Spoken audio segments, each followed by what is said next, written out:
അദ്ധ്യായം 99. അസ്സൽസല. മദീനയിൽ അവതരിച്ചത്. സൽസല എന്നാൽ പ്രകമ്പനം എന്നർത്ഥം.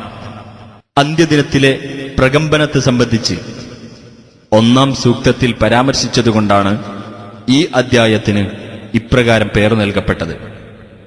ബിസ്മില്ലാഹിർ റഹ്മാനിർ റഹീം.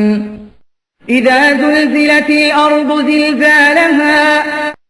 ഭൂമി പ്രകമ്പനം കൊള്ളിക്കപ്പെട്ടാൽ അതിന്റെ ഭയങ്കരമായ ആ പ്രകമ്പനം. വഅഖ്റജത്തിൽ അർദു അസ്ഖാലഹാ. ഭൂമി അതിന്റെ ഭാരങ്ങൾ പുറന്തള്ളുകയും വഖാലൽ ഇൻസാനു മാ ലഹാ. അതിന് എന്തുപറ്റിയെന്ന് മനുഷ്യൻ പറയുകയും ചെയ്താൽ യൗമഇദിൻ തുഹദ്ദിഥു അഖ്ബാറഹാ. അന്നേ ദിവസം ഭൂമി അതിന്റെ വർത്തമാനങ്ങൾ പറഞ്ഞറിയിക്കുന്നതാണ്.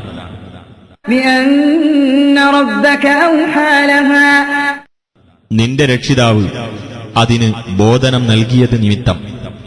യൗമഇദിൻ യസ്ദുറുന്നാസു അശ്താതൻ ലിയറൗ അഅമാലഹും. അന്നേ ദിവസം മനുഷ്യർ പല സംഘങ്ങളായി പുറപ്പെടുന്നതാണ്, അവർക്ക് അവരുടെ കർമ്മങ്ങൾ കാണിക്കപ്പെടേണ്ടതിനായിട്ട്. ഫമൻ യഅമൽ മിസ്ഖാല ദർറത്തിൻ ഖൈറൻ യറഹ്. അപ്പോൾ ആർ ഒരു അണുവിന്റെ തൂക്കം നന്മ ചെയ്തിരുന്നുവോ അവനത് കാണും. വമൻ യഅമൽ മിസ്ഖാല ദർറത്തിൻ ശർറൻ യറഹ്.